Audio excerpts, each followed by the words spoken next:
Mais uma segunda-feira à noite, onde estamos aqui com o nosso programa Maçonaria e Humanidade, para trazer esclarecimentos, dirimir dúvidas, num bate-papo descontraído com os integrantes da maçonaria, excepcionalmente alguns profanos que também vão vir também a nos brindar aqui com as suas dúvidas. E mais uma noite agradável aqui no Vale do Caí, depois de uma chuvinha, e estamos aqui hoje para passar essa noite com vocês. E mais uma vez, Maçonaria e Humanidade, com a presença também dos irmãos Giovanni Bender e Marco Antônio Mariotti. Suas apresentações, meus irmãos. Mano, obrigado pelo convite, cumprimento os irmãos na mesa e boa noite a todos, com certeza vai ser um ótimo programa. Da mesma forma, boa noite aos nossos irmãos da mesa aqui, boa noite aos telespectadores. Mais uma vez vamos tentar esclarecer alguns pontos sobre maçonaria. Que maravilha, é um privilégio estar com essa mesa tão glamourosa, né, com tanto conhecimento, onde a gente vai tentar levar daqui para dentro da sua casa um pouquinho da nossa experiência, daquilo que você pode saber, merece saber, né, sobre maçonaria. Irmão Giovanni, estamos numa cruzada, literalmente, né, buscando uma integração entre origens de maçonaria e civilizações antigas. Exato. Tivemos 2 programas abordando o Egito Antigo e, a partir daí, fazendo as vinculações da simbologia, das heranças que a própria maçonaria herdou de uma civilização milenar de um país que ainda existe, né? E, em cima disso, hoje vamos progredir um pouquinho, vamos avançar alguns milênios, né, ao longo da história da humanidade. Então, falamos, né, nos outros, como tu falou, Roberto, nós falamos sobre o Antigo Egito e agora a gente andou um pouco, caminhou um pouco pelo deserto, chegamos então seguimos os Hebreus. Seguimos os Hebreus, caminhamos lá com os Hebreus pelo deserto e vamos falar hoje sobre Salomão, Templo de Salomão, um pouco sobre os Hebreus. Então porque Salomão, o rei Salomão, uma das figuras mais emblemáticas da Bíblia, né? Ele é um dos cernos assim da maçonaria, é um dos exemplos que a maçonaria trabalha, uma das figuras que a maçonaria trabalha, né, em seus estudos, e a gente tem na figura do rei Salomão, no seu conhecimento, né, é um homem que pediu a Deus, ele podia escolher riqueza, né, quando Deus perguntou a ele, o que tu quer de mim? Ele disse, eu quero conhecimento. Ele não pediu riqueza, saúde, vida eterna, ele pediu conhecimento. Sabedoria. Isso aí, o maçom, ele na verdade ele é um buscador do conhecimento, ele é um camarada que a gente tem nos ensinamentos do rei Salomão ali, na história do rei Salomão, a gente busca significados importantes para a gente trabalhar na nossa caminhada, mais ou menos isso. Muito bem. É verdade, o tempo de Salomão, né? Salomão que tinha conhecimento, né, egípcio, digamos assim, é o centro da nossa, o exemplo, a direção que a gente toma dentro da loja maçônica, né? Tanto é que a gente, onde fica dentro da loja, tem um lugar que é o trono, né, de Salomão, que é onde fica então o venerável mestre que conduz os trabalhos da loja. Quando a loja tem a sua, digamos assim, o seu rito de atuação, sempre trabalha com a abertura de um livro sagrado. Exato. Né? E este livro sagrado, ele pode ser, a maçonaria, ela não é uma religião, ela não é uma seita, mas ela trabalha com provimentos filosóficos, né? E se agrega muito nisso nas suas origens, e entende que as escrituras, independente da religião, têm um valor singular na construção da história da humanidade e da construção do homem, né? Então, se tivéssemos num país muçulmano, seria o Corão. Se tivéssemos num país judeu, teríamos o livro da lei. Se tivéssemos, como temos dentro de um país cristão, a Bíblia tem sido a obra que baliza esses conhecimentos. E aproveitando todas as colocações dos irmãos, nós vamos puxar um pouquinho da história que a Bíblia nos remete como a história da evolução da humanidade. Quando Moisés atravessa o mar, né, Vermelho na fuga do Egito rumo à Terra Prometida, ele vai para uma península Mesopotâmia. Exato. Para quem hoje consegue ter uma certa associação geográfica, são os países ali justamente do Oriente Médio, Irã, Iraque, né? Países que fazem parte do médio da Mesopotâmia.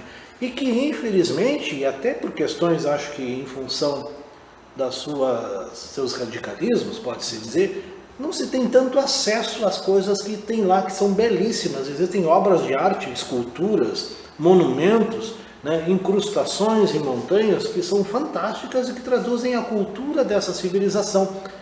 E baseado nisso, quando Moisés saiu atravessando o Mar Vermelho, foi parar nesses locais fantásticos e em determinado local, esse cidadão resolveu fazer um templo em homenagem ao Criador maior, né, ao grande arquiteto do universo. Seria mais ou menos assim? Perfeito. Mesopotâmia, né? Mesopotâmia. Meso, entre, potamos, rios. Então, entre rios, Tigre e Eufrates. E aí o que acontece? Bacana isso, né? É bacana isso. Eu entendo, a gente tem que se transportar para a época, né? Tem que eu sempre, como estudioso da história, acho que a pessoa tem que se transportar para a época. Então, para ti poder estudar um lugar, um povo, uma civilização, tu tem que sempre se transportar para aquela época e te imaginar naquela situação, né? Com aquela realidade ali. Com aqueles conhecimentos exato, da época. Né? Exato. E o que eu acho assim, o meu entendimento, como se fez com tão pouco, sabe? Como se teve tanto conhecimento com tão pouco recurso, sabe? É fantástico, tu voltando no tempo, porque a realidade da época era muito cruel, assim, era meio complicado. E a lição, por exemplo, de um templo, que a gente diz assim, o camarada chegou lá e disse, eu vou fazer um templo aqui, que era, na verdade, Salomão estava seguindo os projetos do pai dele, mas quando ele... Quem era o pai de Salomão? Não sei, me diz tu. Eu não sei, se eu chutar, eu acho que eu vou duvidar. E aí o que acontece, exato? Então... Isso para ver se é brincadeira. Nossa brincadeira. Davi. E aí o que acontece? O Davi do Golias. O que acontece? E aí, quando tu pega e vê a realidade, eu sempre, como eu falei, gosto de buscar no tempo, mas o Templo de Salomão, ele arremete umas realidades cruéis também. A questão do trabalho escravo. É uma coisa que eu tenho um grande grilo, eu tenho assim, um problema muito grande com o trabalho escravo, sabe? Eu acho que a escravidão... E eu agora, essa semana ainda, lendo sobre escravidão, eu peguei um tema assim, caiu meio que no meu colo lá, e eu fui dar uma pesquisada, e a maioria dos casos de escravidão não se dão pela cor da pele, se dão por dinheiro. Nessa época, acho que a escravidão... Não existia a segregação, até porque as populações tinham um pouco contato, muitas vezes, as próprias civilizações da África e da Ásia eram de pouco contato. As grandes, digamos assim, evoluções de pessoas que se tornavam escravos eram prisioneiros de guerra. Sim, grande parte prisioneiros de guerra. Mas é uma questão assim, de pessoas de pouco recurso, sabe? Ou então inimigos de batalha.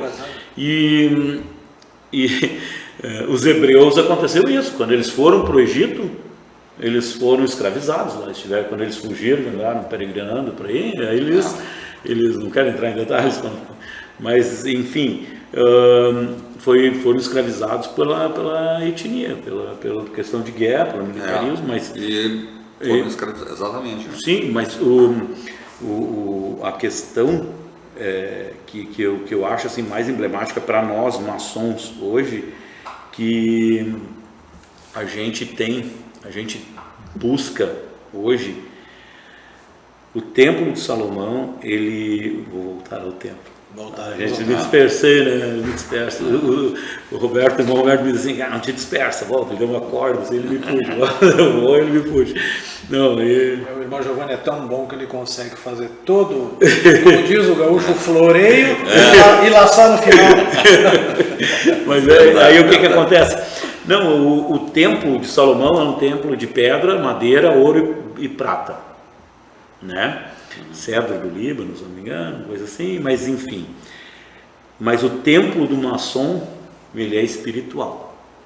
Nós pegamos esse trabalho de Salomão, esse trabalho arquitetônico lindo, ele fez um templo, ele erigiu um templo perfeito, lindo, majestoso, para consagrar a Deus. Segundo instruções desse. Isso, também, seguindo instruções, né? Do próprio. E o templo do maçom, nós temos a nossa loja, a loja maçônica, ela é uma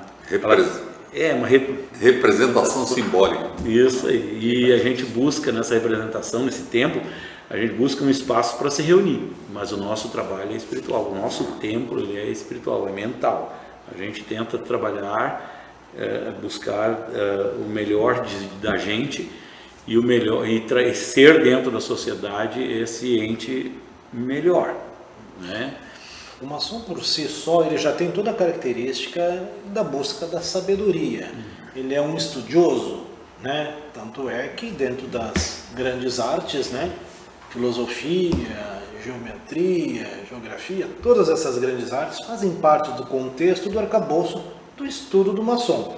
Eu pergunto, o Templo de Salomão foi fonte de inspiração justamente porque ele é a representação magna da sabedoria sobre a iluminação divina?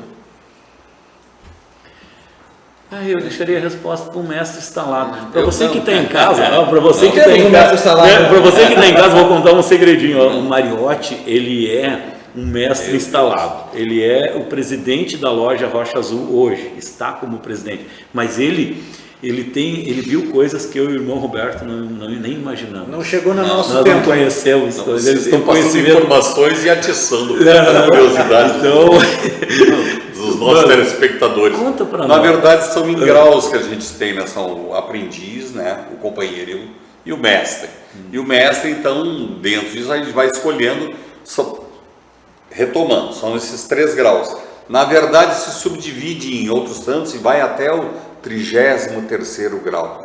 Então, uma condição a do mestre instalado, não chega, é aquele maçom que detém algum conhecimento e senta no trono de Salomão, em função de ser um mestre, ter algum conhecimento e condição de conduzir os irmãos, ou pelo menos que seja o guia deles, né? Claro que isso a gente sempre conta com toda a estrutura dos irmãos que nos apoiam, porque na verdade é como ser presidente de alguma outra entidade. Ele sabe mais um segredinho que os outros não? Sempre tem um grau a mais, sempre acrescenta alguma coisa, né? A mais do conhecimento da gente, que espero que os irmãos logo lá estejam e também o sejam, né? Tá certo. Muito bacana. Esse momento de descomodação, né? O privilégio de pessoas com tanto conhecimento, professores, estudadores de história, e o mestre instalado, né? Eu acho que aqui a gente aprende, com certeza os nossos telespectadores internautas têm a oportunidade de ter, num momento de descontração, porque os nossos telespectadores, eu diria que até o conhecimento do nosso professor aqui, em relação é maior do que o meu. Mas dentro da estrutura do templo... Viu a qualidade do mestre, te interrompendo, a qualidade do mestre instalado, viu? Ele diz, não, o conhecimento do meu irmão é maior que o meu. É Salomão, cara. Olha bem. Sentou no trono, já é uma simbiose. É uma humildade com poder. É uma simbiose do poder de Salomão. A sabedoria de Salomão passa para o camarada. É complicado, mas é muito bom. Dentro desse contexto, certas coisas que são importantes, né?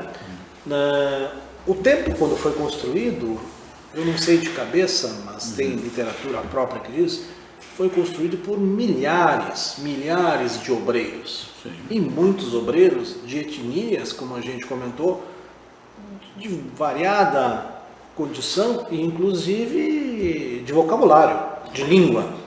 E para isso, né, a comunicação entre esses obreiros na construção do templo, onde precisava existir o arquiteto principal, o arquiteto secundário, os mestres de obra e os propriamente obreiros, precisava de interlocutores. Na loja maçônica também existem interlocutores. Por quê? As mensagens que chegavam de um para o outro, muitas vezes o outro não sabia se não tivesse essa tradução. Exatamente. Perfeito. Olha só, cara. Bom, bem lembrado, bem lembrado. Por isso que, parabéns. dentro desse contexto, Salomão, na sua sabedoria, convidou 2 reis, né, e um arquiteto mestre, né, para ajudar na construção. Um era Irã, rei de Tiro, e o outro Irã, Abife, um arquiteto renomado na época de grandes construções. A partir dessas 2 pessoas, que foram os artífices da construção do Templo de Salomão, na antiga Mesopotâmia, a maçonaria também se apropriou das lendas que vinculam a história desta construção. Perfeito. A maçonaria, para você que está em casa entender assim, a maçonaria, ela trabalha, é uma escola filosófica onde ela busca nos seus membros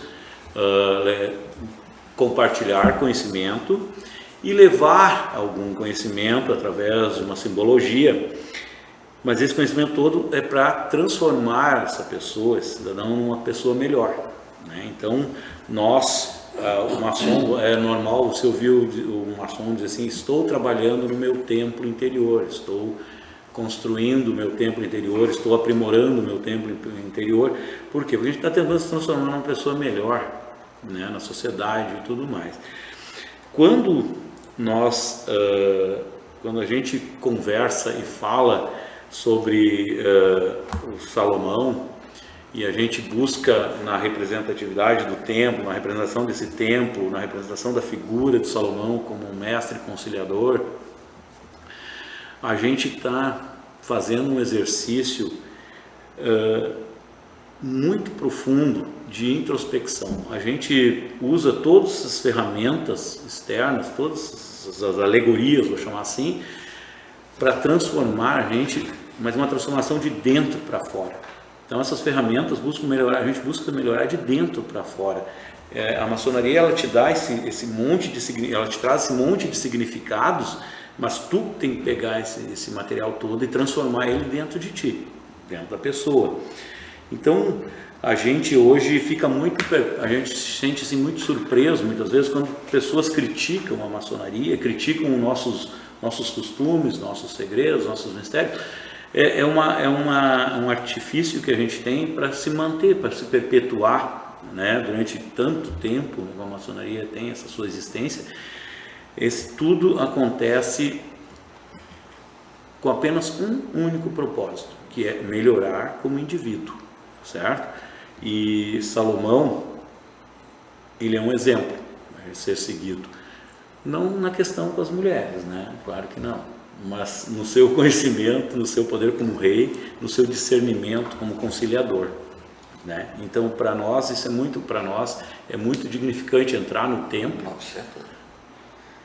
Segundo consta, Salomão tinha 900 esposas. Meu Deus. Era muita esposa, muita concubina, muito não sei o quê. Eu não sei se isso não é lenda também, não sei se não é lenda, né? Deve mas ser lenda, certamente. O Salomão foi para a construção do templo, né? Ele foi ao Egito Antigo, trouxe a sua esposa, uma das suas esposas, né? E a rainha de Sabá, e muito dinheiro do pai dela também, recursos e profissionais para trabalhar. Esses construtores que vieram do Antigo Egito e foram trabalhar no Templo de Salomão eram pessoas que dominavam a arte da construção. Eles conseguiam interpretar nosso arquiteto, Irã Abife, né? Irã Abife, o coordenador, E a nossa história, ela se baseia muito, a maçonaria se baseia muito nessa história, nessa história em si da construção do templo, que para nós é muito relevante. Eu no final ocupei um monte de tempo, mas eu gosto sempre de dizer, eu gosto muito da maçonaria, eu gosto sempre de dizer, porque as pessoas me perguntam, o que vocês fazem lá? Qual é o propósito? É melhorar como pessoa. Melhorar como Por incrível que pareça, é melhorar como pessoa.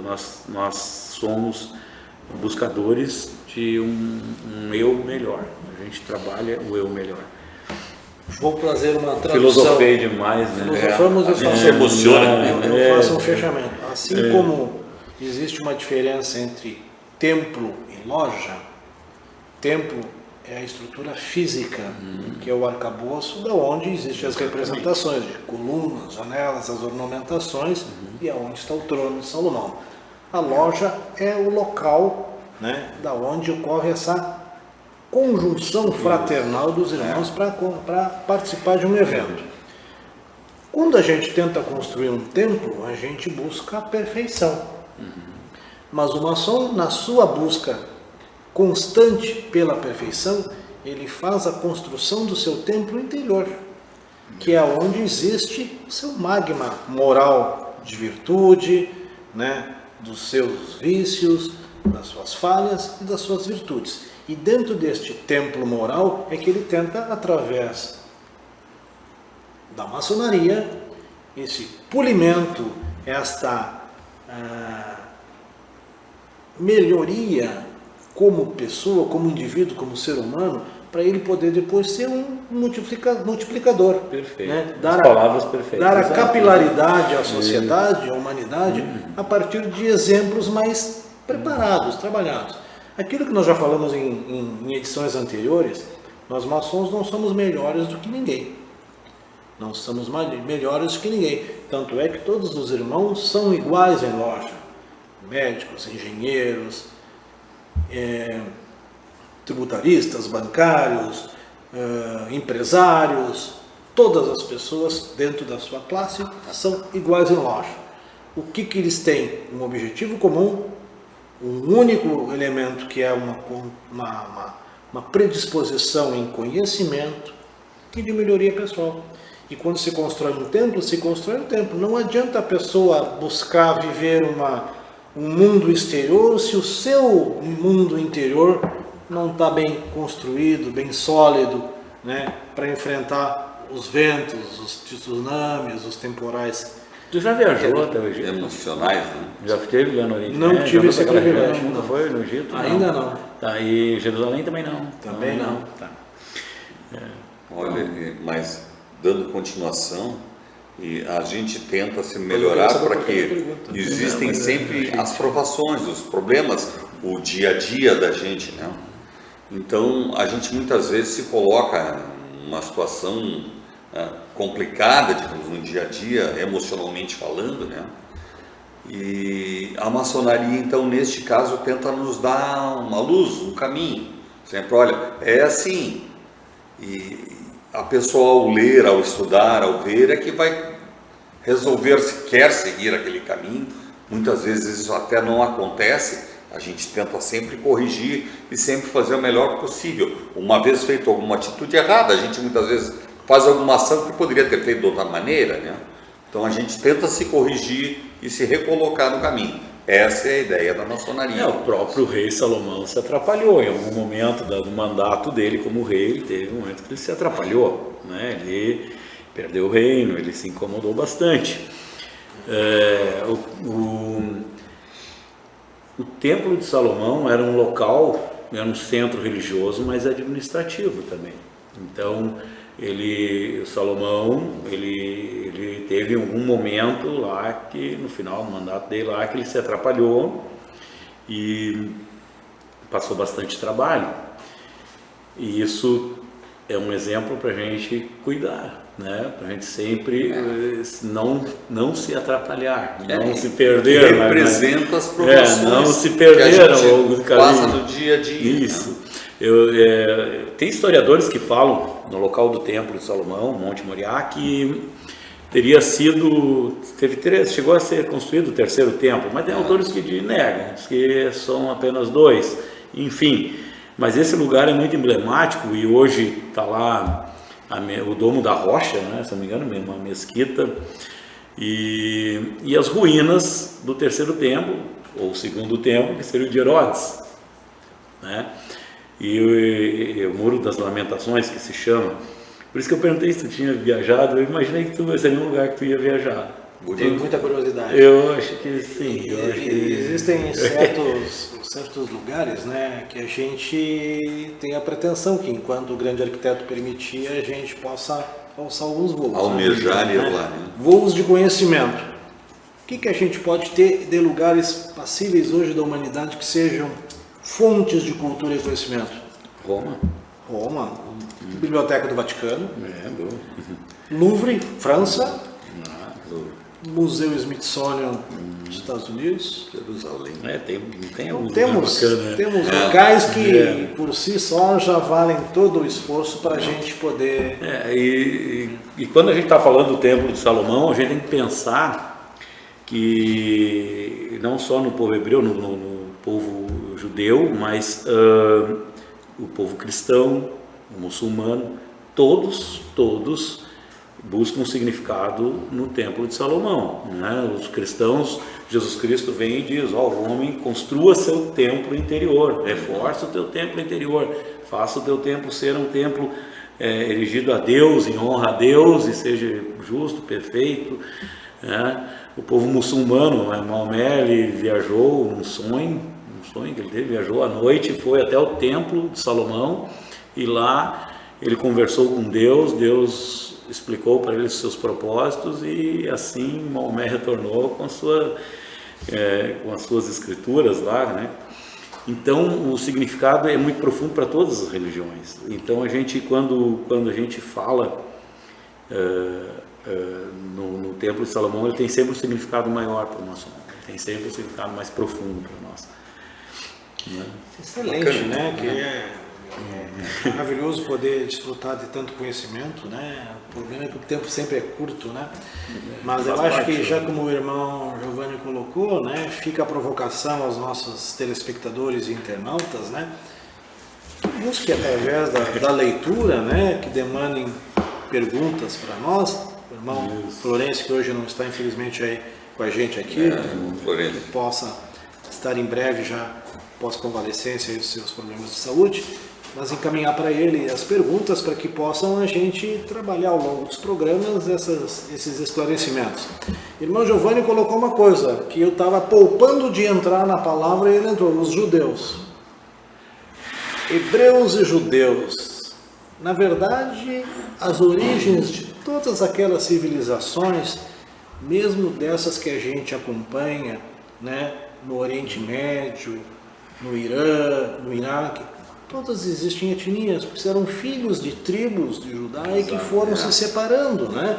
E que algumas foram para um determinado espectro de liderança e de culto, e outros se mantiveram mais dentro dessa filosofia, como surgiu o do povo judeu propriamente, né? O que é importante a gente esclarecer?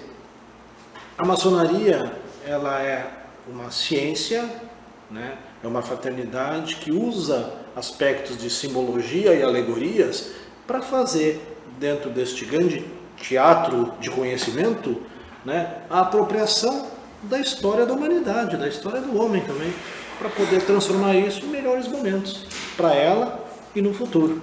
Perfeito.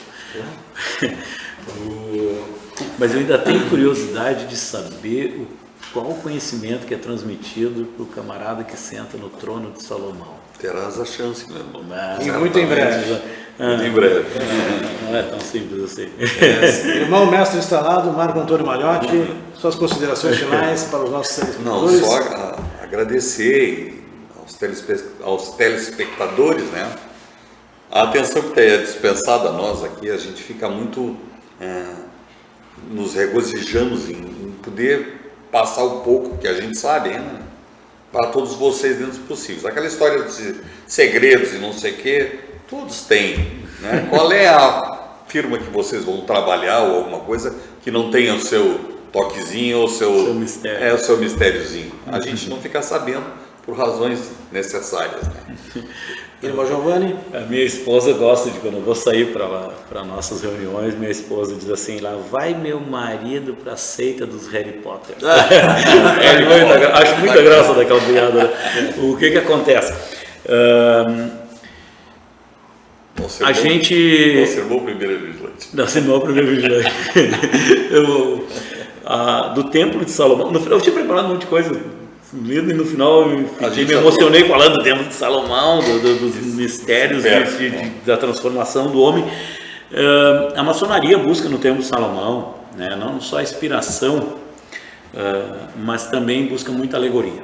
Então nós temos vários recursos dentro da loja, vários objetos, vários emblemas que arremetem ao Templo de Salomão, que foram resgatados de lá. O próprio formato do templo e as dimensões do templo, ele segue uma proporção do Templo de Salomão.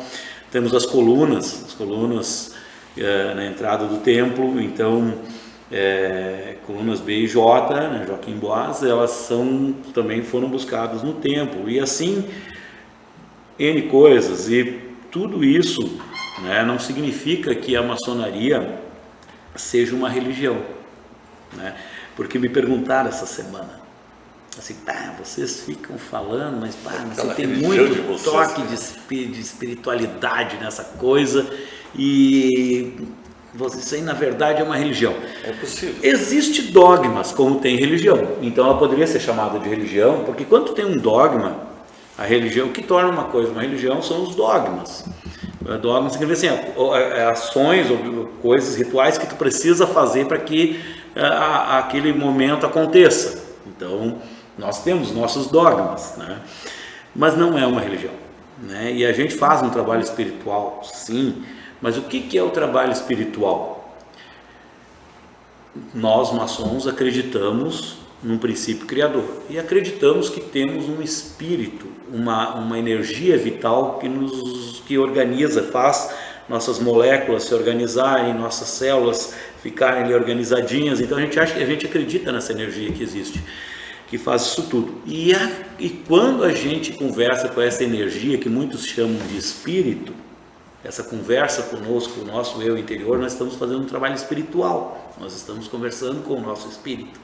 Então o maçom faz sim um trabalho espiritual e constante, porque ele constantemente está se mapeando, se monitorando, se observando e se questionando, sempre praticamente. A ideia é essa. E com esse gostinho de quero mais, né? Esperamos que tenhamos conseguido levar até vocês um pouco da nossa experiência, conhecimento, esclarecimento das dúvidas. Para a semana que vem. E semana que vem estaremos aqui. Qual é o tema? Vamos continuar na viagem do tempo? Continuaremos na viagem do tempo. Nós deveríamos ter falado dos essênios. Fica a sugestão então para a Vamos semana que vem essênios. Continuarmos a nossa Essênios caminhada e maçonaria, tá? na grande máquina do tempo da TV Mon HD. Uma boa noite a todos. Boa noite que o grande a todos. arquiteto proteja a todos nós. Boa semana a todos. Que assim Que assim seja. Até a semana que vem. Obrigado.